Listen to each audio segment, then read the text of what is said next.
नारायण नारायण। आज हम पढ़ रहे हैं जीवन पथ बाय डॉक्टर श्री राम किंकर जी महाराज। तृतीय प्रवचन, श्री राम शरणम मम। आइए मन शरीर से तीर्थयाज प्रयाग के त्रिवेणी तट पर चलें और वहाँ पर महर्षि भरद्वाज तथा भगवान श्री राम के बीच जो रहस्यपूर्ण प्रश्नोत्तर हो रहा है उसे हृदयंगम करने की चेष्टा करें। भगवान श्री राघवेंद्र तीर्थयाज प्रयाग में महर्षि भरद्वाज के आश्रम में रात्रि निवास करते हैं। प्रातःकाल त्रिवेणी में स्नान करने के पश्चात महर्षि से विदा लेने के लिए जब वे उनके पास जाते हैं तो बड़े ही प्रेम भरे शब्दों में प्रभु ने पूछा कि महर्षि, कृपा करके बताइए कि मैं किस मार्ग से जाऊं। गत 2 दिनों से इसी संदर्भ में चर्चा चल रही है। आज हम उसी क्रम को पुनः आगे बढ़ाने की चेष्टा करेंगे। भगवान श्री राघवेंद्र का यह प्रश्न केवल भौतिक प्रश्न ही नहीं है, क्योंकि भौतिक दृष्टि से प्रभु को मार्ग दिखाने के लिए निषाद राज तो साथ में है ही, और वैसे भी यमुना के बाद तो प्रभु स्वयं ही यात्रा करते हैं। किंतु भाई, जो प्रश्न सुनने में बड़ा भौतिक सा प्रतीत होता है, उस छोटे प्रश्न में भगवान राम ने समाज के उस शाश्वत प्रश्न को दोहराया है जो जीवन पथ में प्रत्येक व्यक्ति के सामने आता है। यद्यपि छोटी मोटी शरीरगत यात्राएं तो हमारे और आपके जीवन में न जाने कितनी होती हैं, पर अनगिनत जन्मों में जीव की एक यात्रा चल रही है। किंतु विडंबना यह है कि जहां सांसारिक यात्रा में व्यक्ति क्रमशः लक्ष्य के समीप पहुंच जाता है, वहां आंतरिक जीवन में वह लक्ष्य से दूर होता जा रहा है। आनंद की जैसी अनुभूति व्यक्ति को जीवन के प्रारंभिक क्षणों में होती रहती थी, आगे बढ़ता हुआ वह इससे वंचित हो जाता है। इसका क्या कारण है? यदि यह प्रश्न किसी से किया जाए तो इसका सांकेतिक उत्तर यही है कि यदि अधिक समय लग रहा हो किंतु उसके बाद भी अगर हमें अपने घर के पास नहीं पहुंच रहे हैं, तो इसका सरल सा अर्थ यही है कि हम सही मार्ग से भटक गए होंगे। क्योंकि सही मार्ग पर चलने का एक स्पष्ट प्रमाण यह है कि समय बीतने के साथ साथ हम अपने गंतव्य के निकट तक पहुंचेंगे। किंतु यात्रा में केवल पैदल चलने मात्र से ही काम नहीं चलेगा, अपितु सही मार्ग का निर्धारण भी आवश्यक है।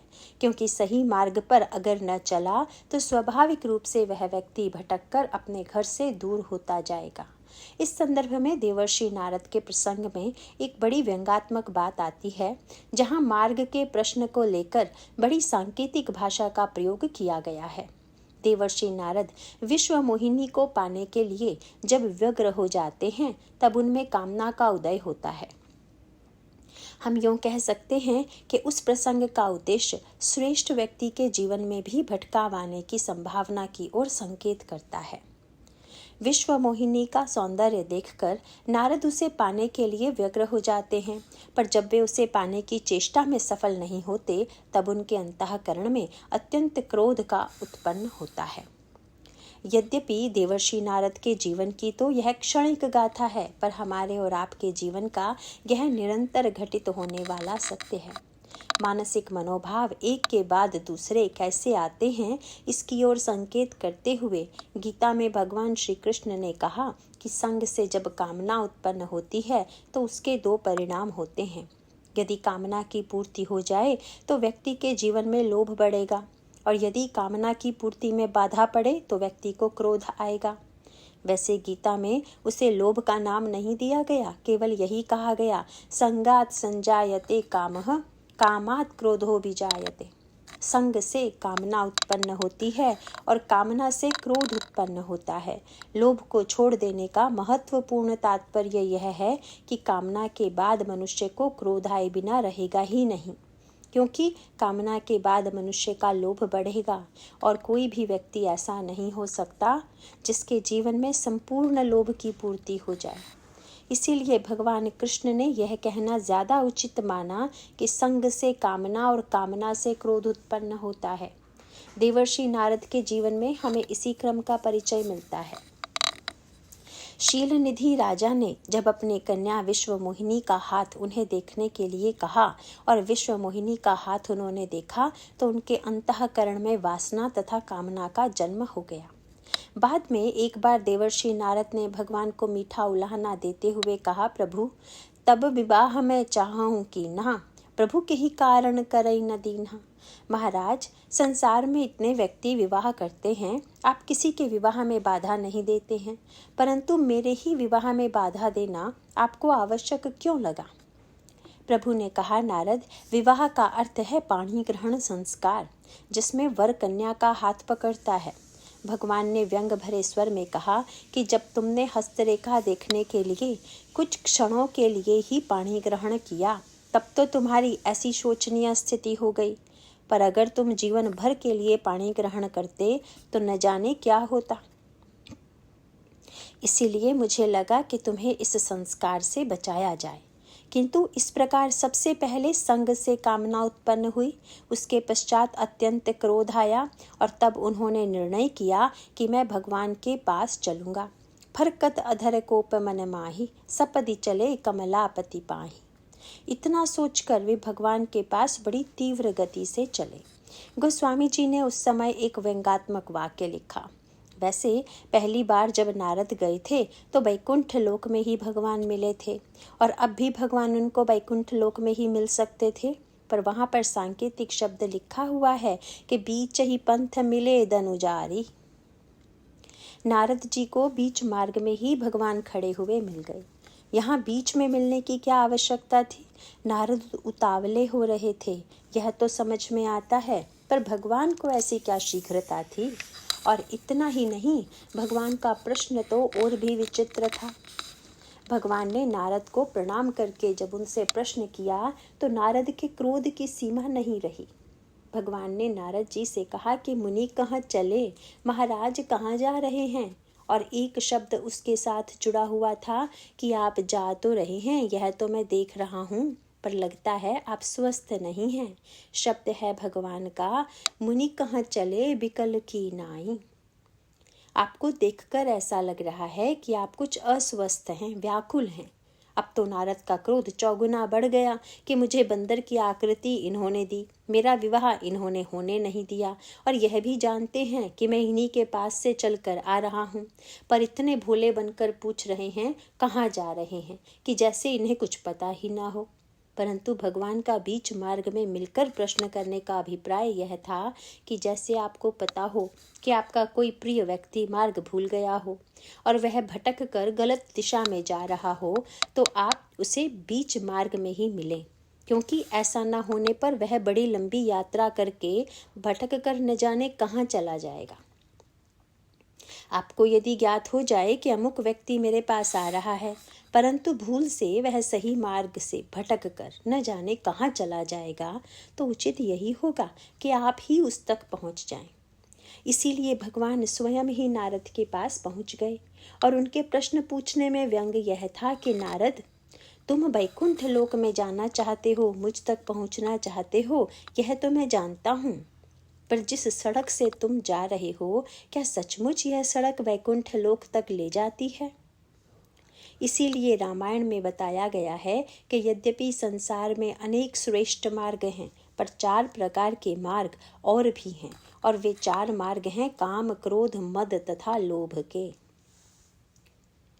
लेकिन इन विकारों की सड़कें कहाँ से जाती हैं? तो इसका उत्तर देते हुए बताया गया कि काम, क्रोध, मद, लोभ सब नाथ नरक के पंथ। अगर कोई नरक तक पहुँचना चाहता हो तो उसे काम, क्रोध, मद और लोभ की सड़क से यात्रा करनी चाहिए।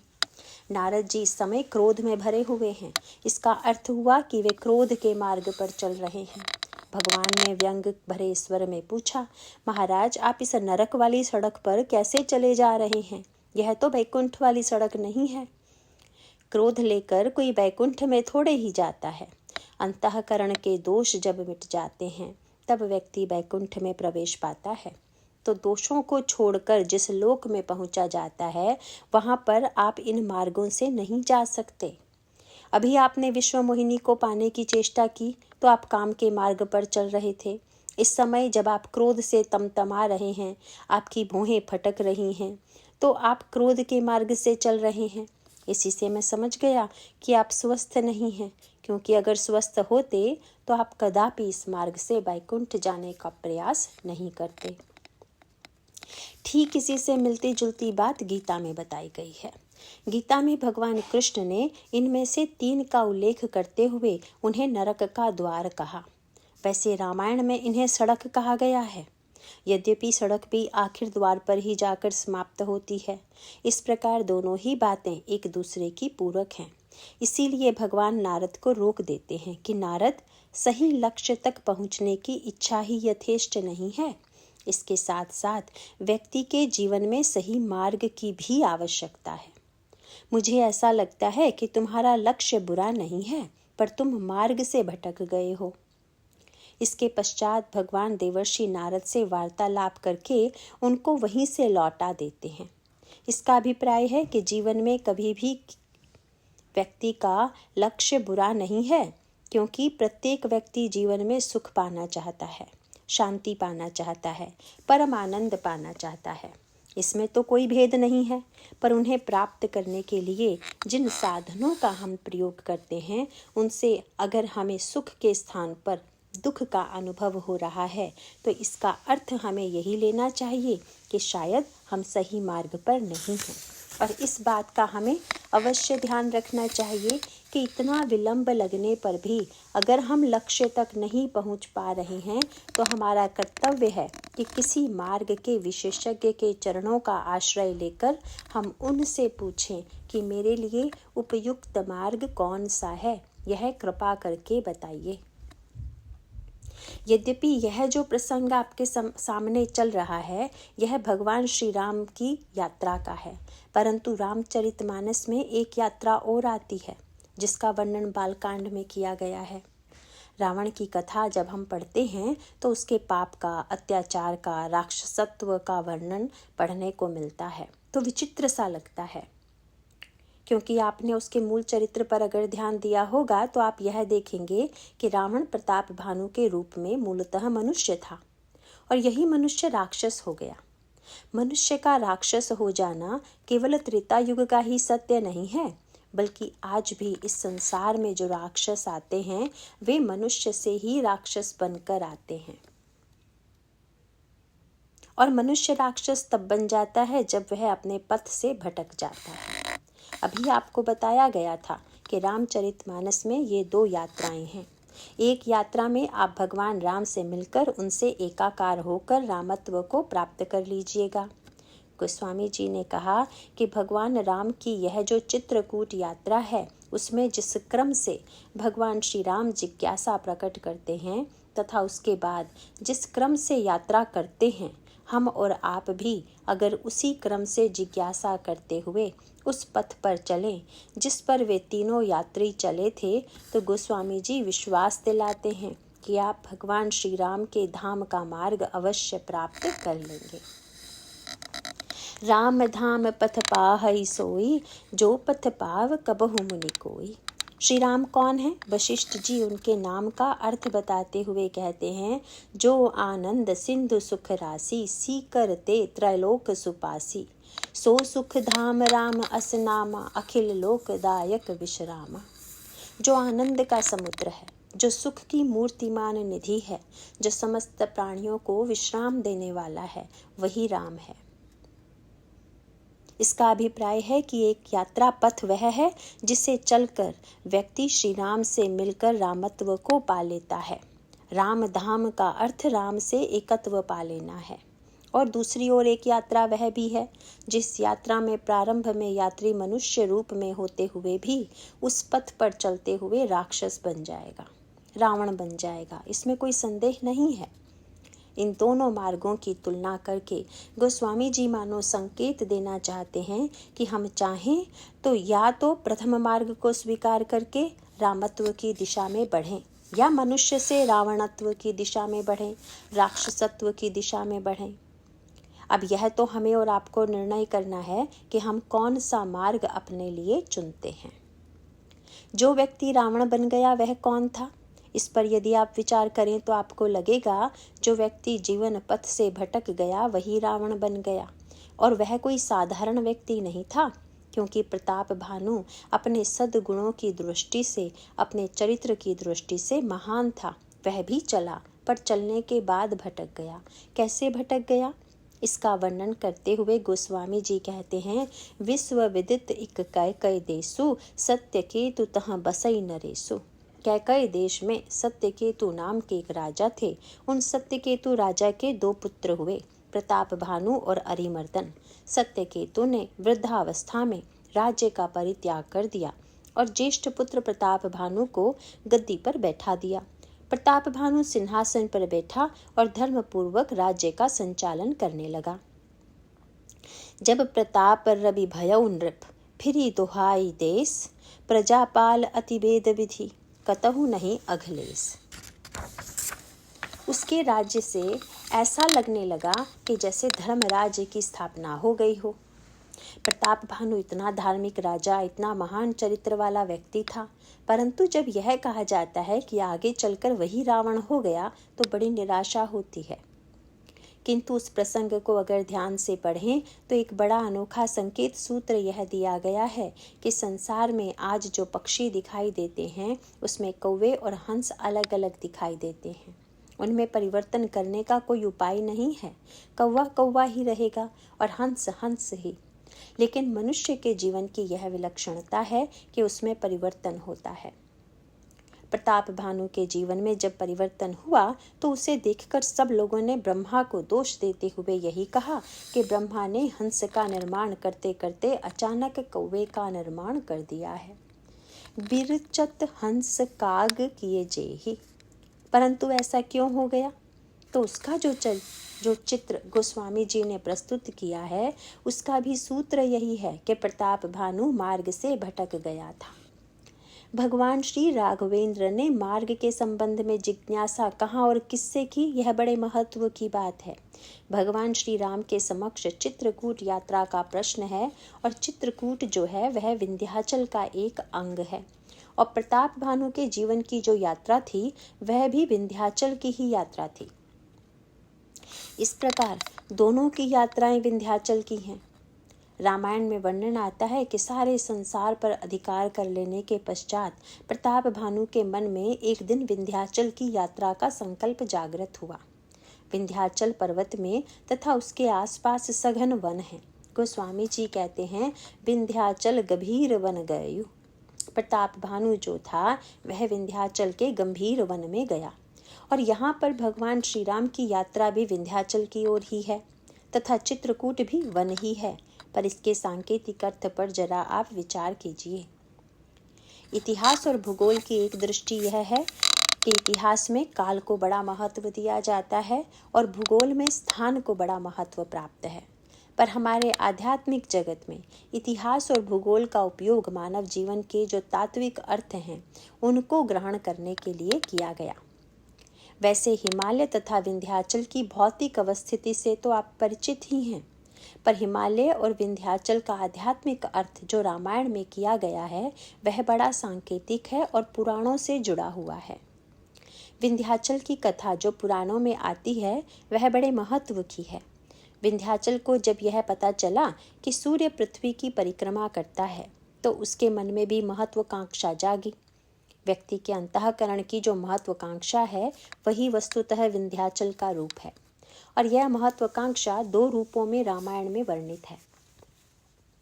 इस प्रसंग में प्रश्न यह है कि महत्वाकांक्षा होनी चाहिए कि नहीं, विंध्याचल की यात्रा करनी चाहिए कि नहीं। तो भाई यह कहना तो बड़ा सरल है कि व्यक्ति महत्वाकांक्षा छोड़ दे, पर व्यवहार में उसे उतार पाना सरल नहीं है। वैसे भी महत्वाकांक्षा के दोनों प्रकार के परिणाम हमें दिखाई देते हैं। अगर महत्वाकांक्षा गलत दिशा में मुड़ जाए तो व्यक्ति रावण बन जाएगा और यदि महत्वाकांक्षा को सही दिशा मिल जाए तो व्यक्ति भक्त, संत और भगवान का अभिन्न अंश भी बन सकता है। महत्वाकांक्षा का पहला रूप सामने आया कि उसने सूर्य से कहा कि तुम मेरी भी परिक्रमा किया करो, मैं कोई कम हूँ क्या? सूर्य ने कहा, मैं तो नियम से बंधा हुआ हूँ, इसीलिए तुम्हारे कहने से तुम्हारी परिक्रमा नहीं कर सकता। अब देखिए, महत्वाकांक्षा में विकृति आ गई। सूर्य से प्रकाश लेना एक बात है और सूर्य हमारी परिक्रमा करे यह दूसरी बात है। अपनी महत्वाकांक्षा के लिए हम प्रकाश जीवन में ले लें और प्रकाश का सदुपयोग करके हम आगे बढ़ें, तब तो हमारी महत्वाकांक्षा हमको सही दिशा में ले जाएगी। पर अगर हम यह समझने लगें कि प्रकाश हमारे चारों ओर ही चक्कर काटने लगे, इसका अभिप्राय तो यही है कि हम केवल अपने को ही चमकाना चाहते हैं। और उसकी विकृति इस रूप में आ गई कि जब सूर्य ने अस्वीकार कर दिया तो विंध्याचल ने कहा कि अगर तुम मेरी परिक्रमा नहीं करोगे तो तुम्हारे प्रकाश से मैं संसार को वंचित करके अंधकार फैला दूंगा। और भाई मात्सर्य का सबसे बुरा रूप यही है। इस मात्सर्य से संबंधित एक बड़ा अनोखा वर्णन भी हनुमान जी की लंका यात्रा के प्रसंग में आता है। गोस्वामी जी ने हनुमान जी की यात्रा का जो वर्णन किया, उस यात्रा में उन्होंने एक राक्षसी का वर्णन किया है जिसका नाम था सिंहिका। उसका परिचय गोस्वामी जी ने रामाज्ञा प्रश्न में यह कहकर दिया कि सिंहिका जो थी वह राहु की माता थी। राहु माता माया मलिन मारी मारुत पूत। और इस विचित्र बात पर आपने ध्यान दिया कि राहु की अभी तक नवग्रहों में पूजा होती है, लेकिन हनुमान जी को जब राहु की माता मिली तो उसे उन्होंने छोड़ा नहीं, मार दिया। बेटा यद्यपि पाप ग्रह ही माना जाता है, पर इतना होते हुए भी अमर ग्रह है, उनकी पूजा होती है और उसी की माता मार दी गई। इसका सांकेतिक सूत्र क्या है, इस पर आप जरा विचार कीजिए। ये तो ईर्ष्या और मात्सर्य की दो वृत्तियां हैं। उनमें एक मात्सर्य तो राहु का स्वभाव है तथा ईर्ष्या जो है वह सिंहिका का स्वभाव है। ईर्ष्या और मात्सर्य की वृत्तियां एक दूसरे के बहुत पास हैं, बिल्कुल मिलती जुलती हैं। कभी कभी तो किसी से पूछ दीजिए कि मात्सर्य माने तो उत्तर में कह देगा ईर्ष्या।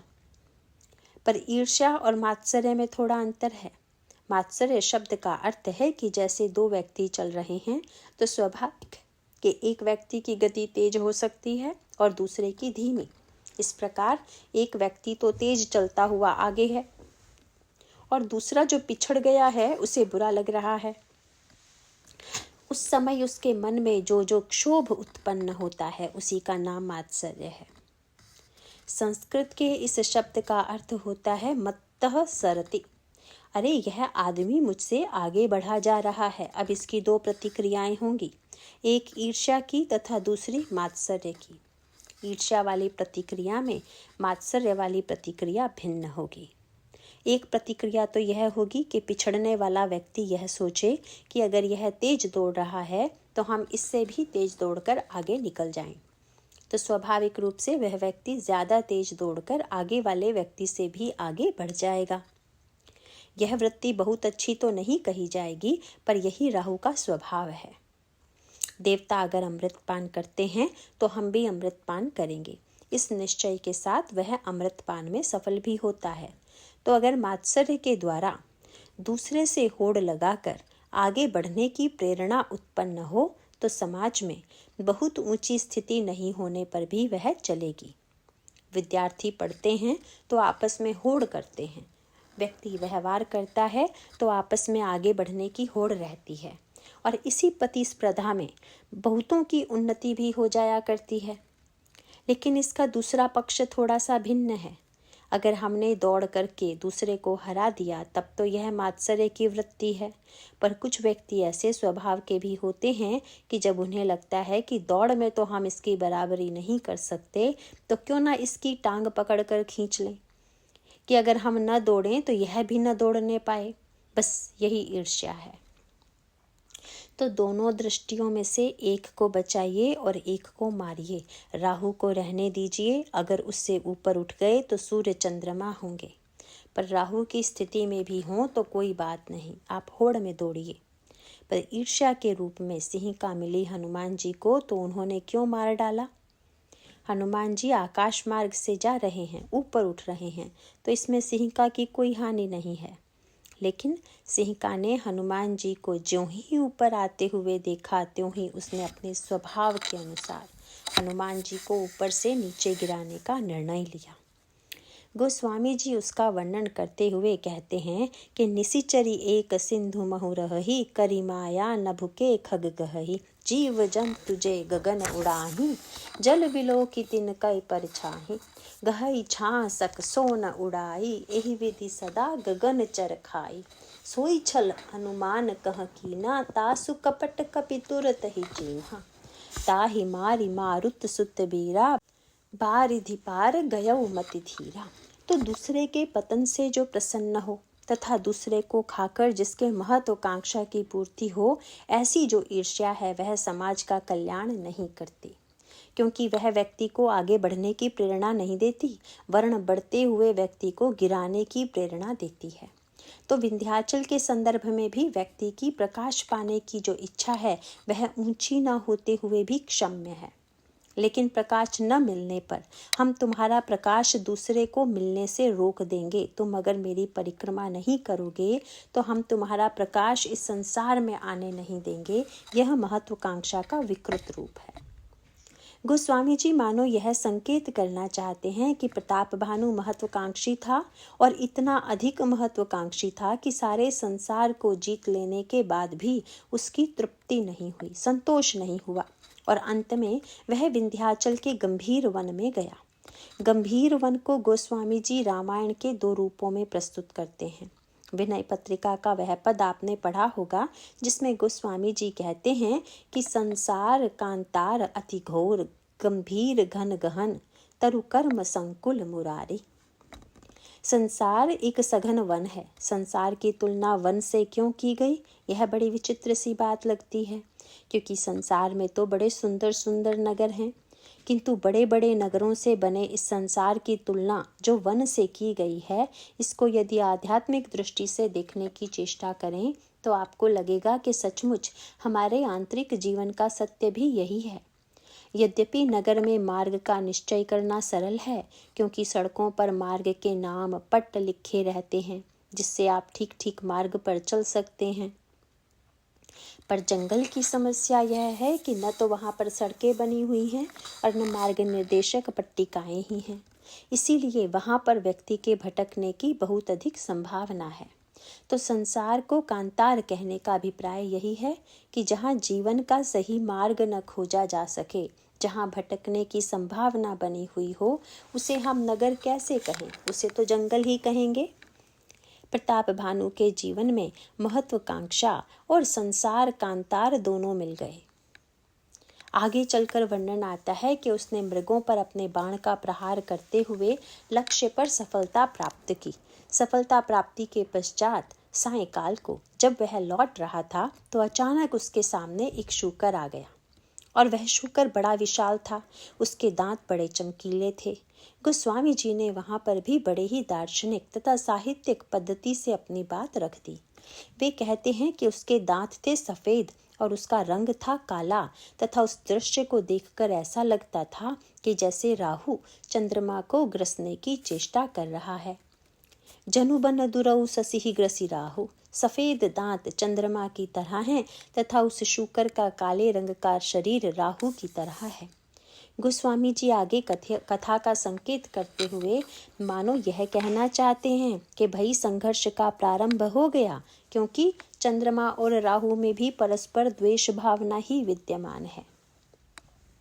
उस दृश्य को जब प्रताप भानु ने देखा तो उसके मन में यही आया कि दिन भर तो मैंने शिकार खेला, पर इतना बढ़िया शूकर तो कहीं भी नहीं दिखा, चलो इसको भी मारना चाहिए। इतना सोचकर उसने धनुष पर बाण चढ़ाकर शूकर पर चला दिया। महत्वाकांक्षी व्यक्ति की यही मनोवृत्ति होती है, क्योंकि उसे संतोष नहीं होता। उसे लगता है कि एक बार और लक्ष्य को जीत लें।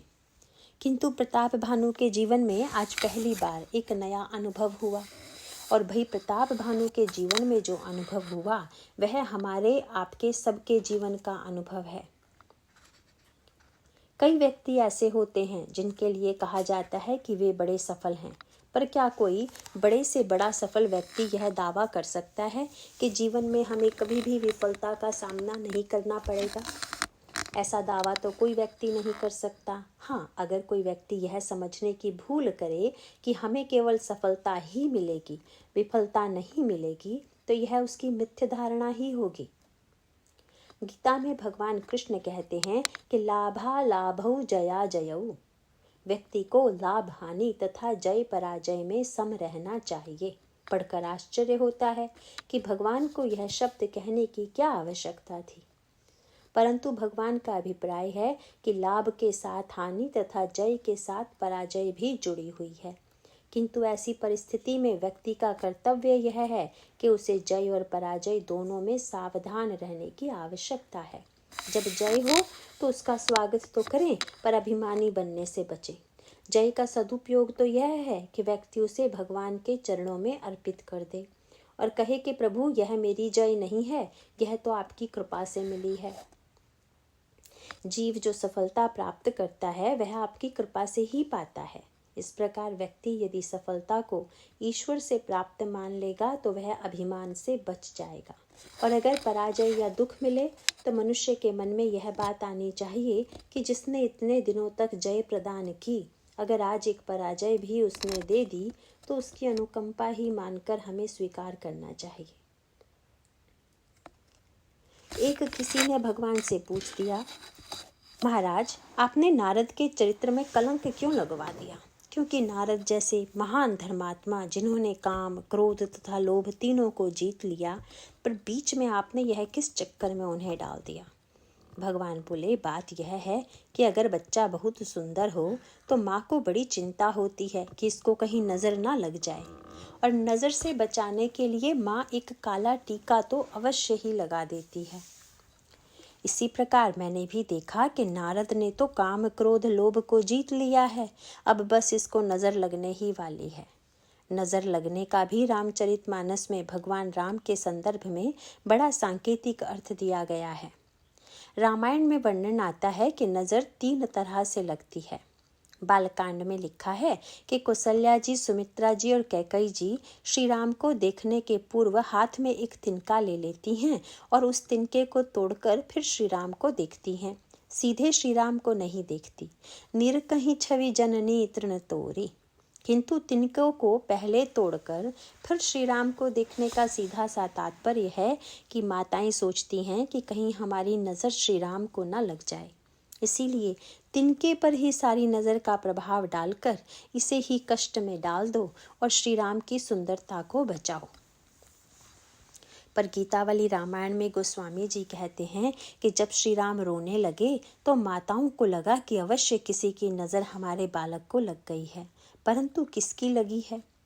तो उन्होंने विचार किया कि लगता है कि किसी बुरी स्त्री की नज़र लग गई। किंतु अब क्या किया जाए? तो तुरंत गुरु वशिष्ठ को सूचना दी गई। वशिष्ठ जी आए और उन्होंने श्री राम को गोद में ले लिया तथा जो नज़र बालक पर पड़ी थी उसे उतारकर कौशल्या जी की गोदी में दे दिया। नज़र उतरते ही बालक राम दूध पीने लगे। नज़र लगने के तीसरे एक विलक्षण रूप का गोस्वामी जी ने गीतावली रामायण में वर्णन करते हुए लिखा कि श्री राम एक दिन आंगन में खेल रहे थे और आंगन में जो मणि का खंभा बना था, अचानक उस ओर भगवान राम की दृष्टि चली गई। श्री राम का प्रतिरूप जब उसमें दिखाई देने लगा तो श्री राम अपने रूप को देखकर इतने मग्न हो गए कि खेलना छोड़कर वे खंबे की ओर ही देखने लग गए। यह दृश्य सुमित्रा अम्बा देख रही थी। वे तुरंत भागी हुई आई और आते ही उन्होंने सबसे पहले बालक राम की आंखों पर अपना हाथ रखकर उनकी आंखें बंद कर दी। माँ से किसी ने पूछ दिया कि आप श्री राम की आंखें क्यों बंद कर रही हैं? माँ ने कहा कि मुझे डर है कि कहीं श्री राम को श्री राम की ही नज़र ना लग जाए। तो भाई, नज़र लगने वाली बात बड़ी अटपटी है, क्योंकि अपनों की नज़र लग जाती है, औरों की लग जाती है तथा अपनी भी लग जाया करती है। व्यवहार में हमारे आपके जीवन में तीनों प्रकार की स्थिति आती है। अपनों की स्नेह भरी दृष्टि भी लग जाती है, परायों की बुरी दृष्टि लग जाती है, पर सबसे बड़ी बात है कि कभी कभी अपनी ही दृष्टि लग जाती है। हम कितने बड़े गुणवान हैं, हम बड़े श्रेष्ठ हैं और हम बड़े सुंदर हैं। रामायण में इन तीनों दृष्टियों से बचने का उपाय बताया गया है। अभी चर्चा चल रही थी कि भगवान से जब नारद के संदर्भ में भक्त ने प्रश्न किया तो भगवान ने कहा कि नारद को दोनों की ही दृष्टि लग गई। क्यों? एक तो नारद को काम की दृष्टि लग गई, पर उससे भी बड़ा संकट तब पैदा हो गया जब उन्हें अपनी ही दृष्टि लगने लगी। जब नारद ने काम, क्रोध तथा लोभ को हरा दिया तो काम ने आकर चरणों में प्रणाम किया, पर जाते जाते वह नजर लगाता गया। काम ने कहा, महाराज, आज तक बड़े बड़े महात्मा उत्पन्न हुए, पर आप जैसा कोई नहीं हुआ। किंतु उसके बाद सबसे बड़ी बात यह हुई कि काम का वाक्य सुनकर नारद जी अपने आप को देखकर सोचने लगे कि सचमुच मुझ में इतने अधिक गुण हैं। और तब भगवान ने काला टीका लगा दिया। उन्हें लगा कि नारद के मन में अभिमान उत्पन्न हो गया कि मैं इतना चरित्रवान हूँ, मैं काम, क्रोध और लोभ इत्यादि का विजेता हूँ। भगवान ने कहा, नारद तो मेरा नन्हा बालक है, और जैसे बालक को नजर लग जाए तो वह रुग्ण हो जाता है तथा माँ उसकी रुग्णता को दूर करने की चेष्टा करती है। इसी प्रकार नारद को बचाने के लिए मैंने यह खेल किया। वस्तुतः विश्व मोहिनी के प्रति नारद के मन में जो आकर्षण उत्पन्न हुआ, उसके द्वारा मैंने नारद का अभिमान शिथिल कर दिया। बस यही काला टीका है। जो प्रारब्धवादी हैं वे यह मानकर चलते हैं कि जब प्रारब्ध से लाभ हुआ तो प्रारब्ध से ही हानि हो गई। पर जो भक्त हैं वे मानते हैं कि भगवान ने कृपा करके विजय दिला दी, पर कहीं सफलता का अभिमान ना हो जाए, कहीं नजर ना लगे, इसलिए थोड़ी सी असफलता दे दी। भक्तों के जीवन में यही दिव्य भावना होती है। भक्त जीवन में जो हारते हुए दिखाई देते हैं, उस दुख तथा पराजय में भी वे भगवान के द्वारा अपनी रक्षा ही देखते हैं। लेकिन सही अर्थों में जय और पराजय को ले पाना, सफलता तथा विफलता को ले पाना, इसे बहुत कम लोग परिचित हैं। प्रताप भानु के जीवन में सफलता के पश्चात जब विफलता आई तो उसने उसे भी यदि गीता के कर्मण्येवाधिकारस्ते मा फलेषु कदाचन के रूप में ही लिया होता तो कष्ट नहीं आता। प्रताप भानु यद्यपि दिखावा तो यही करता था कि मेरे मन में फल की कोई इच्छा नहीं है, क्योंकि मुझे तो तत्व ज्ञान हो चुका है। लेकिन दिखावे के लिए ऐसा भाषण देने वाला राजा फलाकांक्षा से इतना ग्रस्त था कि जिस समय उसका बाण व्यर्थ चला गया, उस समय उसे क्रोध आ गया।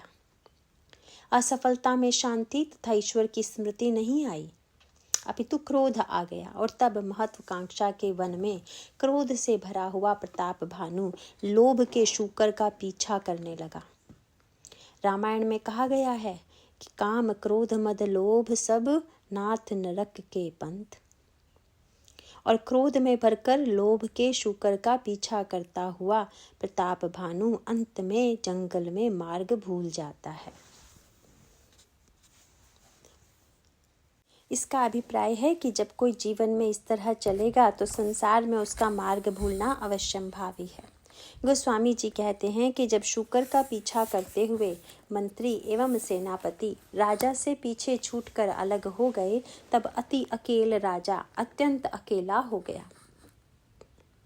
तुलसीदास जी का अभिप्राय मानो यही है कि जब आप सफल होंगे तब तो आपके साथ सब लोग होंगे, और जब आप विफल होंगे तो ये सब आपसे बिछड़े बिना नहीं रहेंगे, साथ छोड़े बिना नहीं रहेंगे। गोस्वामी जी ने कहा कि इसी प्रकार आज असफल होने पर वह राजा बेचारा अत्यंत अकेला हो गया। वैसे व्याकरण की परंपरा है कि जहाँ एक शब्द से काम चले वहाँ पर दो शब्दों का प्रयोग नहीं करना चाहिए। इस दृष्टि से यहाँ पर तुलसीदास जी का यह वाक्य कुछ अटपटा सा दिखाई देता है, क्योंकि अकेल माने एक और अति अकेल माने भी एक ही है, और लगता है कि यहाँ पर अति शब्द का प्रयोग व्यर्थ किया गया है। बस इतना ही कह दिया जाता कि प्रताप भानु अकेला था, किंतु गोस्वामी जी कहते हैं नाना, अकेला नहीं, अति अकेला। तुलसीदास जी का अभिप्राय है कि अगर कोई व्यक्ति अकेला जाता हुआ दिखाई दे तो आप कहेंगे कि व्यक्ति अकेला जा रहा है, लेकिन भले ही वह व्यक्ति आपको अकेले जाता हुआ दिखाई दे रहा हो, पर अगर वह मन में ध्यान करता हुआ चल रहा हो कि हमारे आगे आगे भगवान चल रहे हैं, राम रक्षा स्तोत्र का पाठ आप सभी लोगों में से जो लोग करते होंगे उन्होंने यह श्लोक अवश्य पढ़ा होगा, जिसमें यह कहा गया है कि व्यक्ति को सर्वदा अपने मन में यह ध्यान करते हुए चलना चाहिए कि हमारे आगे धनुष बाण लेकर श्री राम और लक्ष्मण चल रहे हैं, और इस प्रकार चलता हुआ व्यक्ति अकेला भले ही दिखाई दे, पर वस्तुतः वह अकेला कहाँ है, क्योंकि वह तो भगवान के साथ है। गोस्वामी जी का तात्पर्य है कि अकेला होने के बाद भी अगर प्रताप भानु को भगवान की याद आ जाती तब तो कहना ही क्या था। अति अकेल माने जब बाहर के सब लोग साथ छोड़ ही दें और भीतर भगवान की भी याद ना रह जाए, तब हम अकेले नहीं, अति अकेले हैं। और उसके पश्चात गोस्वामी जी ने शब्द कितना सुंदर लिखा। बोले, अति अकेल बन विपुल कलेसु। कितना कष्ट हो रहा है राजा को, पर मनुष्य का दुर्भाग्य यही है कि तदपि न मृग मग तजई नरेसु। किंतु राजा उस मृग का मार्ग छोड़ नहीं रहा है। और भाई, यह मृग मग केवल प्रताप भानु के ही मार्ग में नहीं है, बल्कि हम सब लोग भी मृग के मार्ग पर भाग रहे हैं। और वह मृग कैसा चतुर है।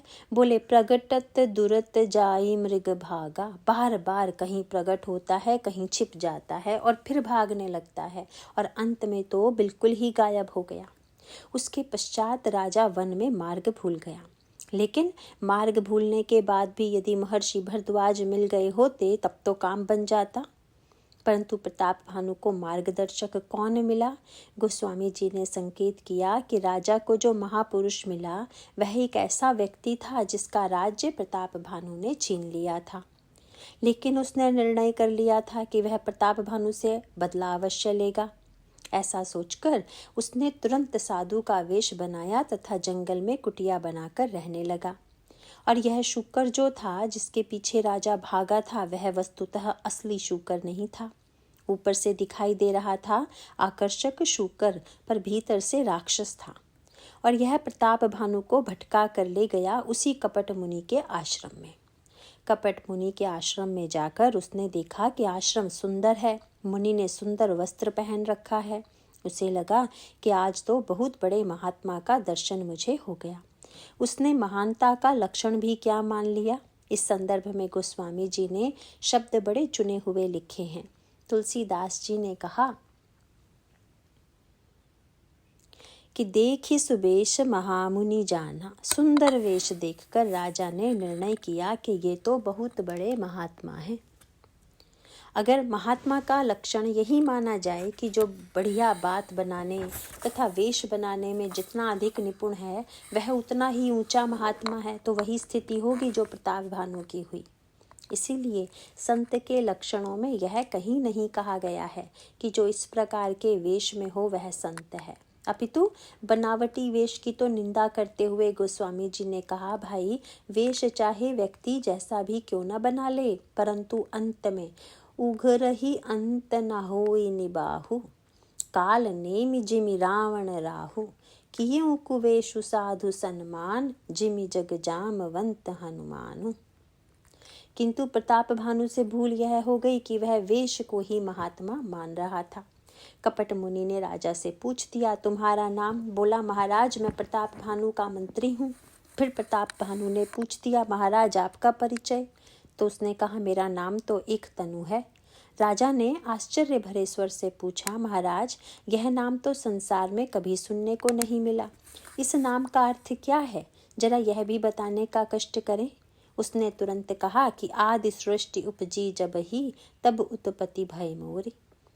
जब आदि सृष्टि बनी तभी मेरी उत्पत्ति हुई और तब से मेरा एक ही शरीर है, इसलिए मैं एक तनु हूँ। प्रताप भानु ने कहा, महाराज कोई सेवा? लेकिन कपट मुनि बोला, मुझे कुछ भी नहीं चाहिए। गोस्वामी जी ने कहा, जिमि जिमि तापसु कथई उदासा। तिमि तिमि नृपहि उपज विश्वासा। कपट मुनि जितनी उदासीनता दिखाता है राजा के अंतःकरण में उतनी ही श्रद्धा यह सोचकर बढ़ती जा रही है कि महाराज जंगल में रहते हैं, अभी तक मृत्यु नहीं हुई। यह सचमुच बड़े त्यागी हैं। अंत में प्रताप भानु कहने लगा कि महाराज मैं आपसे जरा झूठ बोल गया था, वस्तुतः मैं प्रताप भानु का मंत्री नहीं हूँ। कपट मुनि ने हंसकर कहा कि मैं तो पहले ही जान गया था कि तुम प्रताप भानु हो। तो महाराज आप नाराज तो नहीं हैं? उसने तुरंत व्यंग भरी भाषा में कहा, कीन्हु कपट लाग भल मोही। यह जो तुमने मुझसे झूठ बोला मुझे बड़ा अच्छा लगा। किसी महात्मा से कोई झूठ बोल दे और उसे अच्छा लगे, ऐसा तो होता नहीं है। किंतु इसे अच्छा क्यों लगा? वस्तुतः उसके मन में विचार यह आया कि मैं कपट शुरू करने वाला था ही, पर अब तुमने स्वयं ही अपनी ओर से पहल कर दी तो अब मुझे पाप नहीं लगेगा। इसका अभिप्राय है कि यद्यपि दोनों ही कपटी हैं, किंतु जो बड़ा कपटी होगा वह बाजी ले जाएगा। गोस्वामी जी कहते हैं कि प्रताप भानु से कपट मुनि ने पूछ दिया, कुछ चाहिए आपको? मैं प्रसन्न हूँ, जो मांगना हो मांग लो। और अब महत्वाकांक्षा के विंध्याचल में भटकने वाला जो प्रताप भानु था, उसने तुरंत कहा, महाराज, अगर आप मेरे ऊपर प्रसन्न हैं तो मुझे यही वरदान दीजिए कि जरा मरण दुख रहित तनु समर जितई जनिको, एक छत्र रिपुहीन मही राज कलप सत हो। मैं सर्वदा जीवित रहूं, कभी बूढ़ा ना हूं तथा 100 कल्पों तक राज्य करूं। किंतु महत्वाकांक्षा के विंध्याचल में भटकने का अंतिम परिणाम यह हुआ कि प्रताप भानु रावण बन गया, राक्षस बन गया। यह मानो राक्षसत्व की ओर ले जाने वाला मार्ग है। विंध्याचल का दूसरा मार्ग वह है जिस पर भगवान श्री राम जा रहे हैं। पर इस यात्रा में भगवान राम को जो महामुनि मिले थे वे हैं महर्षि भरद्वाज। और इन भरद्वाज का लक्षण है तापस दम सम दया निधाना परमार्थ पद परम सुजाना। ये परमार्थ मार्ग के विशेषज्ञ हैं। इसका तात्पर्य है कि ज्ञान, कर्म तथा भक्ति की त्रिवेणी जिस संत के जीवन में विद्यमान है, उस महापुरुष के पास भगवान पहुँचे। भगवान राम उनसे पूछते हैं, महाराज, मार्ग कौन सा है? और सचमुच भगवान राम जब विंध्याचल पर गए तो यद्यपि वह पर्वत वही महत्वाकांक्षा वाला है, पर आज कितना परिवर्तन हो गया विंध्याचल के जीवन में। गोस्वामी जी ने लिखा है कि भगवान राम जब विंध्याचल पहुँचे तो विंध्याचल प्रसन्न हो गया। विधि मुदित मन सुख न समाई, श्रम बिनु विपुल बड़ाई पाई। विंध्याचल की कथा बीच में चल रही थी, आइए अब उस पर आगे और विचार करें। जब विंध्याचल ऊपर उठने लगा तो अगस्त्य जी से कहा गया कि महाराज, किसी तरह से आप ही इस समस्या का समाधान कीजिए। अगस्त्य जी अब विंध्याचल के समीप पहुँचे। तब विंध्याचल ने सोचा कि संत आए हैं तो प्रणाम करना चाहिए। इसीलिए विंध्याचल ने तुरंत संत के चरणों में साष्टांग प्रणाम किया तथा अगस्त्य जी से पूछ दिया, महाराज, क्या आज्ञा है? अगस्त्य जी ने कहा, मैं दक्षिण भारत की यात्रा पर जा रहा हूँ।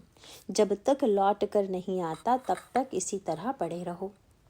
और संत की आज्ञा मानकर विंध्याचल वैसा ही पड़ा रह गया। बहुत दिनों तक जब अगस्त्य नहीं लौटे तो किसी ने कहा, वे महात्मा तो गए, अब वे नहीं लौटेंगे, उठो उठो। किंतु विंध्याचल ने कहा कि जब महात्मा ने आदेश दिया है तो मैं महात्मा के आदेश को नहीं टाल सकता। पर जब भगवान श्री राघवेंद्र को विंध्याचल ने आता देखा तो गदगद हो गया। विंध्याचल सोचने लगा कि मैं तो केवल यही चाहता था कि सूर्य मेरी परिक्रमा करे, पर जिस ईश्वर के शरीर में कोटि कोटि ब्रह्मांड हैं, कोटि कोटि सूर्य हैं, वह स्वयं जब मेरी परिक्रमा करने आ गया तब इससे बढ़कर बड़प्पन भला क्या होगा। मुझे तो वस्तुतः भगवत प्राप्ति के मार्ग का बड़प्पन मिल गया। इस प्रकार महत्वाकांक्षा के मार्ग के ये 2 प्रसंग हैं। इनमें एक मार्ग रावण का है और दूसरा पथ वह है जिसके द्वारा विंध्याचल को बड़प्पन की उपलब्धि होती है। उसका पथ यही है कि सत्संग के माध्यम से हम सही मार्ग पर चलें तथा महत्वाकांक्षा को भगवान से जोड़ दें। इसीलिए भगवान श्री राघवेंद्र नर नाट्य में त्रिवेणी तट पर रहने वाले संत से प्रश्न करते हैं, महाराज, आप कृपा करके बताइए कि हम किस मार्ग से जाएं। इसके बाद की चर्चा हम कल करेंगे। आज इतना ही। बोलिए सियावर रामचंद्र की जय।